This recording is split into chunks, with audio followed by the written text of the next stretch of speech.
नमस्कार विद्यार्थियों, कल अपन ने है पाठ 1 उसने कहा था और पंडित चंद्रधर शर्मा गुलेरी उसके बारे में अपन ने चर्चा करी थी और चर्चा करते करते हम दृश्य नंबर 3 तक आ गए थे। दृश्य नंबर 3 में अपन ने बातें करी थी कि जर्मन जो नकली लेफ्टिनेंट बनकर के इनके जो भारतीय जो लेफ्टिनेंट था उनकी वर्दी पहन करके इनके सामने आता है और इनको धोखा देना चाहता है और सूबेदार हजारा सिंह को वह दूर भेज देता है कि वहां पर 70 जर्मन छोड़ के आया हूं, ऐसी बातें कहता है और सूबेदार हजारा सिंह वहां चला जाता है और लहना सिंह वहां पर खंडक पर रुक जाता है और बाकी 10 ही आदमी रहते हैं। इस प्रकार वो लेफ्टिनेंट है, वो लेफ्टिनेंट को धोखा देना चाहता है, लेकिन क्या हुआ, लहना सिंह अपने चतुराई से चालाकी से उस नकली भेदिया जो जर्मन भेदिया था उसको पहचानने की पूरी कोशिश करता है और कई प्रकार के उससे सवाल करता है और ऐसे सवालों से वो लेफ्टिनेंट उलझ जाता है और गलत बातों में भी हाँ बोल देता है। तो इस प्रकार से लहना सिंह उनको पहचान लेता है और जब लेफ्टिनेंट उनको सिगरेट पीने के लिए देता है तो लहना सिंह बात बना करके खंदक के अंदर जाता है दिया सलाई लेने। तो वहां पर सैनिक सो रहे थे तो लहना सिंह टकरा जाता है। टकराते ही वजीरा सिंह बोलता है कि क्या कयामत आई है, रात को सोने भी नहीं देते हो, 2 घड़ी नींद भी नहीं लेने देते हो, बहुत परेशान कर देते हो। तो लहना सिंह बोलता है कि कयामत ही आई है, वास्तव में हमारे लेफ्टिनेंट साहब या तो है कैद कर लिए गए हैं, गिरफ्तार हो गए हैं जर्मन सेना के द्वारा, या जर्मन सेना है उनको मार दी है। तो इस प्रकार की वार्तालाप वजीरा सिंह और लहना सिंह दोनों के बीच में होती है। तो इस दृश्य में दृश्य नंबर हम पढ़ेंगे 4। दृश्य नंबर 4 पढ़ने जा रहे हैं और इस दृश्य नंबर 4 में है लहना सिंह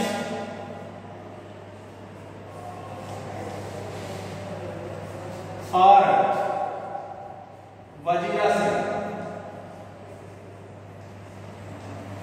लहना सिंह और वजीरा सिंह दोनों के आपस में वार्तालाप होती है कि लहना सिंह वजीरा सिंह से क्या कहता है लेफ्टिनेंट के बारे में। इस बारे में हम चर्चा करेंगे। होश में आओ, कयामत आई और लेफ्टिनेंट साहब की वर्दी पहनकर आई है। यानी लहना सिंह वजीरा सिंह से कहते हैं कि होश में आओ, जो मैं कह रहा हूँ वास्तव में हकीकत है कि अपने ऊपर है जो आफत आई है, बहुत परेशानी आई है, मुसीबत आई है और वो भी अपने लेफ्टिनेंट साहब की वर्दी पहन करके हमारे ऊपर ही परेशानी आ गई। बल्कि अपने लेफ्टिनेंट साहब तो अपनी मदद करते हैं, अपनी सहायता करते हैं, अपने हमारे परेशानी से उबारने की कोशिश करते हैं, लेकिन एक नकली लेफ्टिनेंट बनकर के आए हैं जो हमारे साथ ही वर्दी पहन करके आए हैं। और जब वो अपने लेफ्टिनेंट साहब की वर्दी पहन करके आए तो साफ संकेत है कि या तो हमारे लेफ्टिनेंट साहब गिरफ्तार कर लिए गए या हमारे लेफ्टिनेंट साहब मारे गए शत्रु सेना के द्वारा। तो दोनों की चर्चा होती है, लहना सिंह और वजीरा सिंह। क्या वजीरा सिंह आश्चर्यचकित होता है कि क्या आप कह रहे हो जो वास्तव में बात सही है? लेफ्टिनेंट साहब या तो मारे गए हैं या कैद हो गए हैं, लहना सिंह कह रहा है वजीरा सिंह से। लहना सिंह वजीरा सिंह से कहता है कि वजीरा सिंह लेफ्टिनेंट साहब या तो मारे गए हैं या कैद हो गए हैं। उनकी वर्दी पहनकर यहाँ कोई जर्मन आया है कि जर्मन सेना का अधिकारी है जो हमारे साथ की वर्दी पहन करके हमारे पास में आया है और हमारे को धोखा देना चाहता है, हमारे ऊपर चाल चलना चाहता है, हमारे को चकमा दे करके हमारे ऊपर धावा बोलना चाहता है। इस प्रकार की दोनों की वार्तालाप हो रही है। सूबेदार ने इसका मुंह नहीं देखा।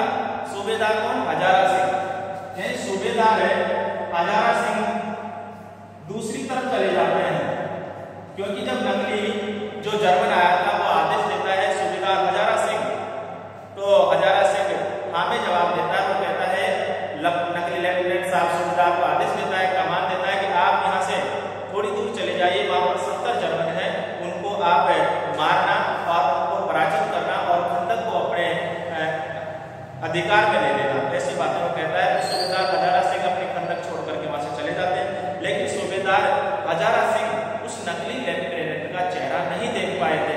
ऐसी बातें लहना सिंह वजीरा सिंह से कह रहे हैं। लहना सिंह कहता है मैंने देखा है और बातें भी की है कि नकली लेफ्टिनेंट साहब आए थे, उनका चेहरा मैंने खुद ने देखा है और उनसे बातें भी करी है मैंने। साहब बोलता है बिल्कुल, पर किताबी उर्दू और मुझे पीने को सिगरेट भी दिया था कि मुझे यकीन है कि वो नकली लेफ्टिनेंट है। क्यों? क्योंकि उर्दू भी बोल रहा है, जबकि अपने लेफ्टिनेंट साहब उर्दू जानते ही नहीं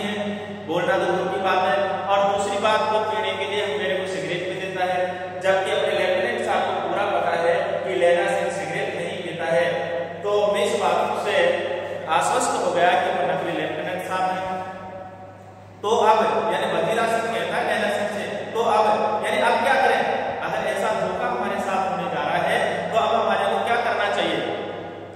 अब मारे गए, लैला सिंह कहता है कि बहुत बड़ा धोखाबाज मारे गए तो धोखा है। सूबेदार होरा, यानी होरा नहीं हजारा सिंह होना चाहिए। सूबेदार हजारा सिंह कीचड़ में चक्कर काटते फिरेंगे क्योंकि बरसात बरस रही है, बर्फ गिर रही है और सर्द हवाएं चल रही है। ऐसी स्थिति में लगातार बरसात बरसने की वजह से चारों तरफ धरती पर कीचड़ हो गया था। तो क्या सूबेदार हजारा सिंह कीचड़ में चक्कर काटते फिरेंगे और यह खाई पर दावा होगा कि अपने जो सूबेदार साहब है वो दूसरी तरफ चले गए नकली साहब के कहने की वजह से। और यहाँ पर जो अपनी खंदक है, अपने जो सैनिक है, उनके ऊपर ये जर्मन अधिकारी क्या कर देंगे? धावा बोल देंगे। अब करें तो क्या करें? अपना जो सेना का अधिकारी था वो तो वहां चले गए सूबेदार। उठो एक काम करो, अर्थात लैला सिंह वजीरा सिंह से कहता है उठो एक काम करो, पलटन के पैरों के निशान देखते देखते दौड़ जाओ। पलटन का मतलब होता है सेना। पलटन यानी सेना। यानी लैला सिंह वजीरा सिंह से कहता है कि वजीरा सिंह अपनी सेना जिधर गई है वहां के पैरों के निशान देखते देखते आप आगे बढ़ते चलो और जहां पे सूबेदार और अपनी सेना मिल जाए उनको वापस ये सारी घटना बता दो कि अपना धोखा हुआ है और जर्मन सेना ने अपने ऊपर चाल चली है, इसलिए अब वापिस हमको चलना चाहिए और जर्मन सेना से हमारे को मुकाबला करना चाहिए। तो ऐसा आदेश लैला सिंह वजीरा सिंह को देता है। अभी बहुत दूर नहीं गए होंगे कि थोड़ी देर की तो बात है। सूबेदार हजारा सिंह अपनी सेना को लेकर के ज्यादा दूर नहीं गए होंगे, अभी तो पास में ही होंगे। इसलिए वजीरा सिंह आप जल्दी से जाओ, देर मत करो। अगर आपने ज्यादा देर लगा दी तो अपनी खंदक के ऊपर ज्यादा से ज्यादा हमला हो जाएगा और अपन भी मौत के घाट उतारे जा सकते हैं। पता नहीं इस नकली लेफ्टिनेंट के साथ में कितने ही सैनिक आसपास में छुपे हुए होंगे और पता नहीं अपन उनका मुकाबला कर पाए या नहीं कर पाए। ऐसी स्थिति में सूबेदार हजारा सिंह को और जो सेना है ये सेना को आप जल्दी से जल्दी अपने खंदक की ओर लेकर आओ, ऐसा आदेश लैला सिंह वजीरा सिंह को देता है। सूबेदार से कहो एकदम लौट आए, तुरंत जल्दी शीघ्र फटाफट जल्दी से आ जाओ, बहुत परेशानी हो गई।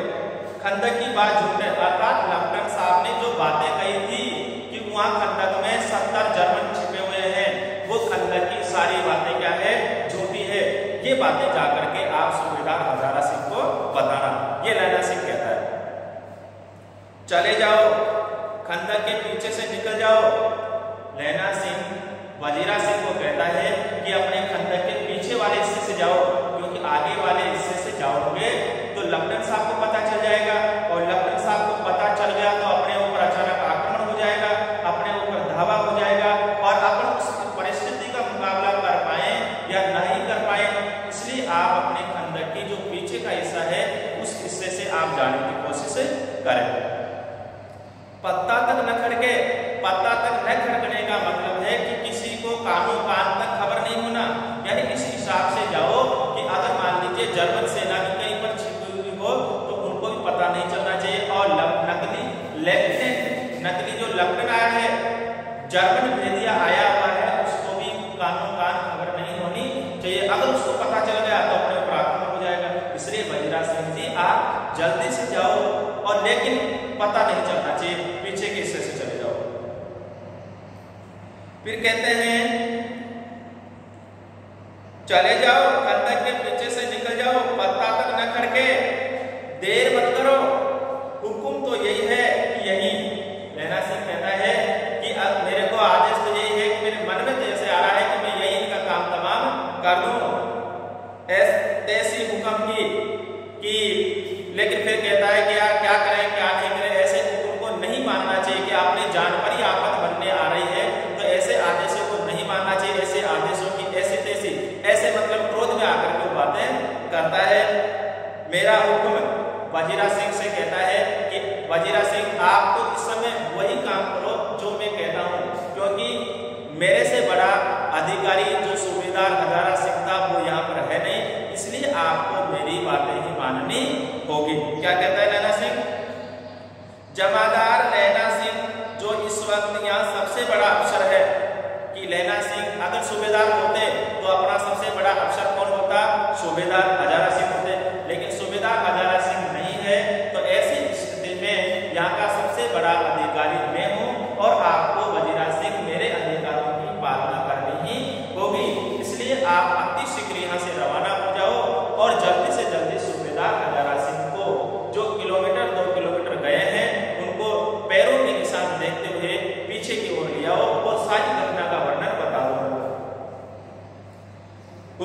इसका हुक्म है, मैं लेफ्टिनेंट साहब की खबर लेता हूँ कि वजीरा सिंह ऐसे करो, आप तो सूबेदार हजारा सिंह को बुला करके लाओ और मैं नकली लेफ्टिनेंट साहब जो लेफ्टिनेंट जो जर्मन भेदी आया है उसकी मैं खबर लेता हूँ, अर्थात मैं उससे मुकाबला करता हूँ, उससे वार्तालाप करता हूँ, उसको बातों में उलझाता हूँ जब तक अपनी सेना नहीं आ जाती।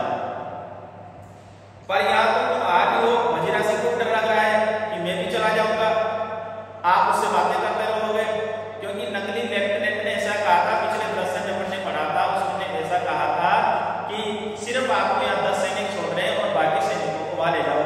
तो एक वजीरा सिंह है जो सूबेदार हजारा सिंह को बुलाने जा रहा है, तो 9 रह गए, और एक लैला सिंह जो लेफ्टिनेंट साहब से बातें करेगा तो वह खंडक में रह गए, बचे कितने 8। पर यहाँ तुम आगे हो, लैला सिंह जवाब देता है 8 नहीं 10 लाख। अरे वजीरा सिंह हम 8 हैं, तेरे को हमारे साथ रहते रहते कितने दिन हो गए, लेकिन फिर भी आपको हमारी शक्ति के बारे में पता नहीं है। हमारे को 8 मासम 10 लाख सम। आपको पता होगा कि कक्षा 11 में सूर्यकांत त्रिपाठी निराला की कविता भी आती है, उसमें कहा जाता है कि सवा लाख सैनिकों का एक को चढ़ाऊंगा, जब जाकर गुरु गोविंद सिंह नाम कहलाऊंगा। तो यानी 1.25 लाख सैनिकों जो सिख होते हैं, उन सिखों का एक सैनिक जब तक 1.25 लाख सैनिकों को नहीं मार देता है तब तक गुरु गोविंद सिंह कहते हैं मुझे गुरु गोविंद सिंह नाम कहलाने का मेरा कोई अधिकार नहीं है। और ये लैला सिंह, वजीरा सिंह, सूबेदार हजारा सिंह, होरा, ये सब कौन से समाज से हैं? सिख समाज से। 8 नहीं 10 लाख, एक ही तकालिया सिख 1.25 लाख के बराबर होता है। चले जाओ कि आप तो चिंता मत करो और जल्दी से जाओ और सूबेदार हजारा सिंह को बुला करके लाओ और जर्मन जो भेदिया आया था उस जर्मन भेदिया की सारी कहानी को बताने की कोशिश करो। लौट कर खाई के मुहाने पर लैला सिंह दीवार से चिपक गया कि जो खाई, जो खंडक या जो बंकर बना हुआ था उसका जो किनारा है या जिसका गेट था उस गेट के पास में चिपक जाता है। कहने का मतलब जो जर्मन भेदी आया था उसकी गतिविधि पर नजर रखने के लिए वह बैठ जाता है। उसने देखा कि लेफ्टिनेंट साहब ने जेब से बेल के बराबर में 3 गोले निकाले।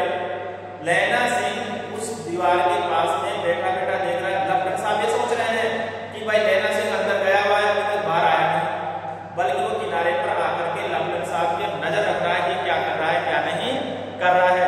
ऐसी स्थिति में क्या हुआ कि उसने बेल लता के बराबर, जिस प्रकार बेल बनी होती उसी प्रकार से वो तारों को जोड़ करके जो गोला बारूद थे उनको बड़ा कर रखा था। 3 गोले को जोड़ रखा था, तीनों को निकाल दिया, तीनों को जगह जगह खंडक की दीवार में घुसेड़ दिया ताकि इस खंडक के अंदर जितने भी सैनिक हैं वो एक साथ तबाह हो जाए, एक साथ मारे जाए। तो अलग अलग गोलों को अलग अलग जोड़ रख दिया, एक गोला यहाँ रख दिया और उसको तार से जोड़ दिया, एक इधर रख दिया और एक इधर रख दिया, यानी 3 गोले लाता है, तीनों गोलों को अलग अलग जगह खंडक में रख देता है ताकि एक साथ गोले को छोड़ा जाए और एक साथ है सारे के सारे सैनिक मारे जाए।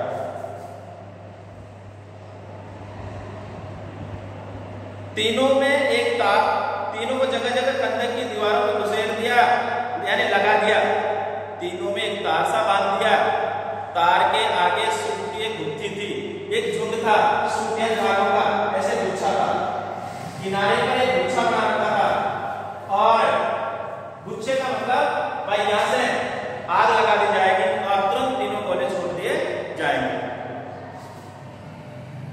तार के आगे सूखी एक गुत्थी थी जिस सिकड़ी के पास रखा, बाहर की तरफ जाकर एक दिया सलाई जलाकर गुत्थी पर रखने लगा। यानी तो यहाँ पर धागे का जो गुच्छा बना रखा था, दिया सलाई लाकर के इस गुच्छे को जलाने की कोशिश करने ही वाला था, अर्थात जलाने ही वाला था कि लैला सिंह कुछ घटनाक्रम को अंजाम देता है। क्या घटना अंजाम देता है? बिजली की तरह दोनों हाथों से उल्टी बंदूक को उठाकर लैला सिंह ने साहब की कूहनी पर तान कर दे मारा। यानी लैला सिंह इस घटना को देख ही रहा था, लैला सिंह इस घटना को देख ही रहा था और देखते देखते क्या किया उसने, जो ही वहां पर यह लगाने लगा आग, लैला सिंह अपनी बंदूक को उल्टी करा और उल्टी करके उसके कुंदे से उसके दोनों हाथों में तान कर बहुत जोर से उसको मारता है तो हाथ से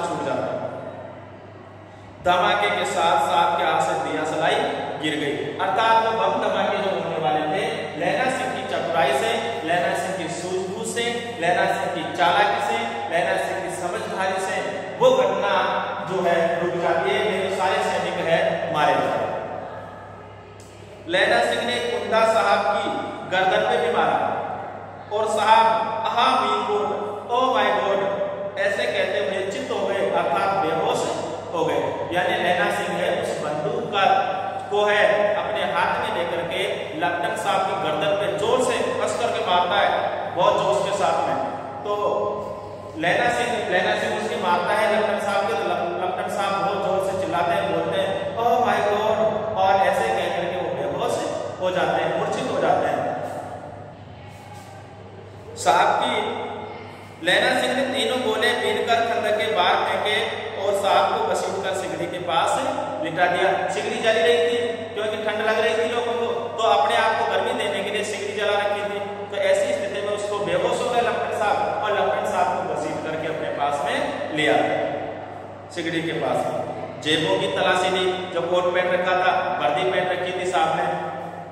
3-4 लिफाफे निकले, एक डायरी निकालकर उन्हें अपनी जेब के हवाले कर लिया कि 3-4 तो लिफाफे निकले और 3-4 डायरियां निकली, और उनको निकाल करके अपने पास में रख लिया।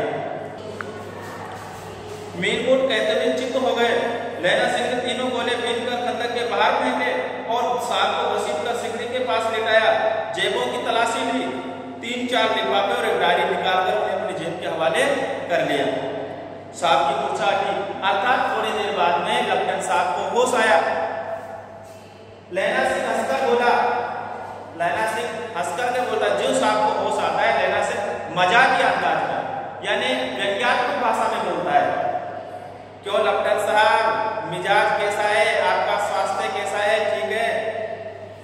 आज मैंने बहुत बातें सीखी लेफ्टिनेंट साहब, आपसे मैंने बहुत सारी बातें सीखी। कौन कौन सी बातें सीखी, उनका जिक्र लैला सिंह यहाँ पे कर रहा है कि ये सीखा कि सिगरेट पीते हैं, कि आपने मेरे को ये बात बताई कि सिगरेट पीते हैं, बल्कि सिगरेट पीते ही नहीं है। और जब मैं आपसे पर्सन कह रहा था और आप मेरे को सिगरेट भी पीने के लिए दी थी, तो मैं उसी समय पहचान गया था आपको कि आप हमारे अधिकारी नहीं हो, आप तो जर्मन अधिकारी हो। अगर आप हमारे अधिकारी होते तो मुझे सिगरेट पीने के लिए नहीं देते।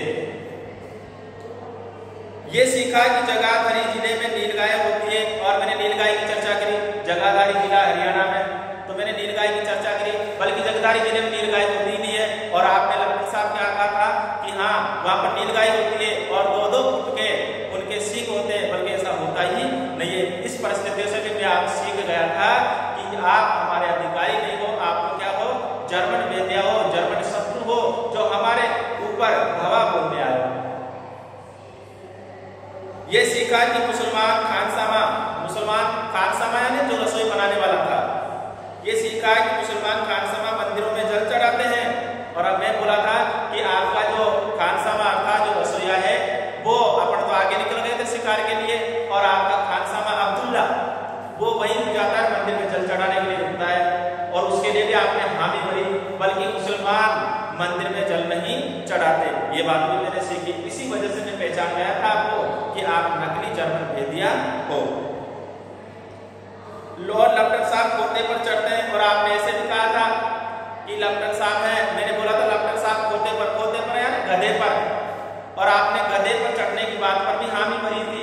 तो मैं समझ गया था कि लेफ्टिनेंट साहब कभी गधे पे चढ़ते नहीं है, और इनको यही पता नहीं है ये हाँ बोल रहे हैं। तो मैं समझ गया पूरी बात को कि ये नकली जर्मन है। पर ये तो कहो ऐसी साहब उर्दू कहाँ से सीखा है? अर्थात हमारे लेफ्टिनेंट साहब को तो उर्दू आती नहीं थी, और जो ही आपने उर्दू बोली तो मैं भी तुरंत समझ गया था कि ये अपने अधिकारी नहीं है, क्योंकि अपने अधिकारी को तो उर्दू आती ही नहीं है। हमारे लेफ्टिनेंट साहब को बिना सिखाए के 5 लफ्ज भी नहीं बोला करते, यानी बिना किसी सीखे हुए से, किसी के बताए हुए द्वारा कभी 5 शब्द भी नहीं बोल सकते उर्दू के। तो और आप फटाफट बोल रहे थे उर्दू, तो मैं समझ गया था कि वास्तव में ये नकली भेदिया है, जर्मन भेदिया है। लैला ने पतलून के जेबों की तलाशी नहीं ली। पतलून यानी पैंट, जो पाजामा जो पहन रखा था, पैंट पहन रखा था, उसकी तलाशी नहीं ली, कोट की तलाशी ली। साहब ने मानो जाड़े से बचने के लिए दोनों हाथ जेबों में डाले। साहब कौन? लेफ्टिनेंट साहब। और लेफ्टिनेंट साहब है अपने दोनों जेब हैं, लेफ्टिनेंट लप्टन साहब अपने दोनों जेबों में डाल रखे हैं और ऐसा लग रहा था जैसे लप्टन साहब को ज्यादा ही सर्दी लग रही हो और दोनों हाथों को वहां पर डाल रखे हो सर्दी से बचने के लिए। इसी कारण से है वो देख नहीं पाया पैंट की जेबों में क्या क्या है। लैला सिंह कहता गया, चालाक तो बड़े हो पर माझे का लैला, माझे यानी लैला सिंह है, उसके गांव का नाम है माझे। लैला सिंह कहता गया, लैला सिंह किससे कहता गया? नकली लेफ्टिनेंट जो जर्मन भेदी आया था उससे कह रहा है, चालाक तो आप बहुत बड़े बनते हो लेकिन माझे का लैला अर्थात लैला सिंह के गांव का नाम है माझे। लैला इतने बरस लप्टन साहब के साथ रहा है। कितने साल से रह रहा था? 5 साल से। अपने पीछे बातें करी थी ना। उसमें चकमा यानी धोखा देने के लिए 4 आंखें चाहिए, चालाकी चाहिए, समझदारी चाहिए, चतुराई चाहिए। ऐसे ही लैला सिंह को कोई धोखा नहीं दे सकता। 3 महीने हो गए, एक तुर्की मौलवी यानी मुसलमान मेरे गांव आया था। मेरा गांव कौन सा? माझे। कि माझे में आया था और वो मुसलमान क्या कर रहा था? औरतों को बच्चे होने के ताबीज मारता था और बच्चों को दवाई देता था। चौधरी के बड़ के नीचे मंजा, मंजा का मतलब क्या होता है? मंजा का मतलब होता है पलंग। कि चौधरी के बड़ के नीचे मंजा बिछाकर हुक्का पीता रहता था और कहता था जर्मनी वाले बड़े पंडित हैं। तो वो जर्मनी वालों की बड़ाई करता रहता था, जर्मनी वालों की प्रशंसा करता रहता था। अब पेज नंबर 7 से आगे नेक्स्ट पढ़ेंगे।